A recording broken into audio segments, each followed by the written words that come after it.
যদি বিচার করতে না পারে আমাদের সরকার, আইন ব্যবস্থা যদি এই বিচার না করতে পারে, তাহলে সেই ফেরাউনের জামানা আবার ফেরত আনুক। বলা হয়ে যাক, মেয়ে জন্ম দেওয়ার সাথে সাথে মায়ের হাতে মাটিতে পুঁতে দেওয়া হোক। আমরা বিচার চাচ্ছি, যেমন রামিসাকে মারা হয়েছে, হত্যা করা হয়েছে, ওর কাঁধ দুটো হাত দুটো কেটে দেওয়া হয়েছে, ওর গলা দুটো কেটে দেওয়া হয়েছে, ওকে যেমন কষ্ট দিয়ে মারা হয়েছে, আমরা সেই খুনের বিচার চাই যে ওকে কষ্ট দিয়ে মারা হোক, সেমভাবে মারা হোক, কষ্ট দেওয়া হোক। আমরা জানি যে কয়দিন হয়ে ফাঁসির গেছে, পরে রক কাটা হোক। কিন্তু দেখেন এখনো পর্যন্ত আমরা কোনো আগে বিচার পাইনি। তাই আমাদের রাজপথে নামা হয়েছে। কিসের জন্য আমরা নামবো বলেন? এইটার বিচার যদি আমরা পেয়ে যাই ঘরে বসে, আমাদের রাজপথে নামার তো কোনো প্রয়োজন না হয় না। আমাদের বাচ্চা আছে, আমাদের সংসার আছে, আমাদের ছোট ছোট বাচ্চা আছে, ওগুলো বাচ্চা নিয়ে আমরা কোথায় রাখবো বলেন? এই ছোট ছোট বাচ্চা নিয়ে আমাদের রাজপথে নামতে হয়েছে কিসের কারণে? একমাত্র বিচারের কারণে। আমরা সরকারের কাছে এইটাই চাচ্ছি, এটার বিচারটা যেন সুস্থভাবে করে দিক। আমরা যেভাবে চাচ্ছি সেভাবে করে দিক।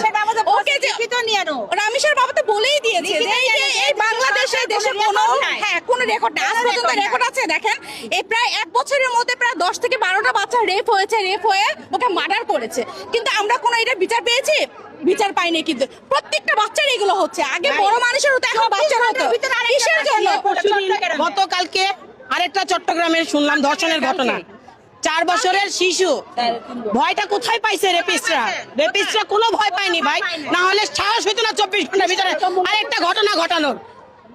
24 ঘন্টার ভিতরে এই একটা ঘটনা ঘটানোর কোনো সাহসই পাইতো না। আমরা ঠিক এরকমই রাজপথে নামছিলাম আসিয়ার জন্য।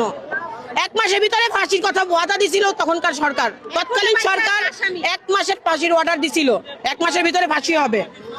কোথায় পাইছেন? ফাঁসি হয়েছে? আমরা রিসেন্ট কয়েক বছর আগে, খুব বেশি না 2-1 বছর আগের ঘটনা, সৌদি আরবে একটা ভাইয়ের সাথে সিঙ্গার একটা ভাইয়ের সাথে ভাইয়ের দুষ্টামির ছলে মার্ডার হয়ে গেছিল, তার চাচা তো ভাই। তারপরে কি হয়েছিল? এখানকার সরকার বলছে যদি চাচা মাফ করে তাহলে আসামির মাফ। চাচা মাফ করে নাই, বিধায় ওই ছেলেটারও সেম ভাবে শাস্তি হয়েছে, একই মৃত্যুর বদলে মৃত্যু।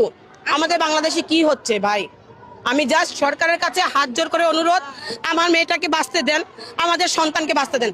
যদি ওইরকম বিচার করতে না পারেন, তাহলে নতুন আইন পাস করেন, মেয়ে জন্ম দেওয়ার সাথে সাথে মারে ফেলান। যদি বিচার করতে না পারে আমাদের সরকার, আইন ব্যবস্থা যদি এই বিচার না করতে পারে, তাহলে সেই ফেরাউনের জামানা আবার ফেরত আনুক। বলা হয়ে যাক, মেয়ে জন্ম দেওয়ার সাথে সাথে মায়ের হাতে মাটিতে পুঁতে দেওয়া হোক।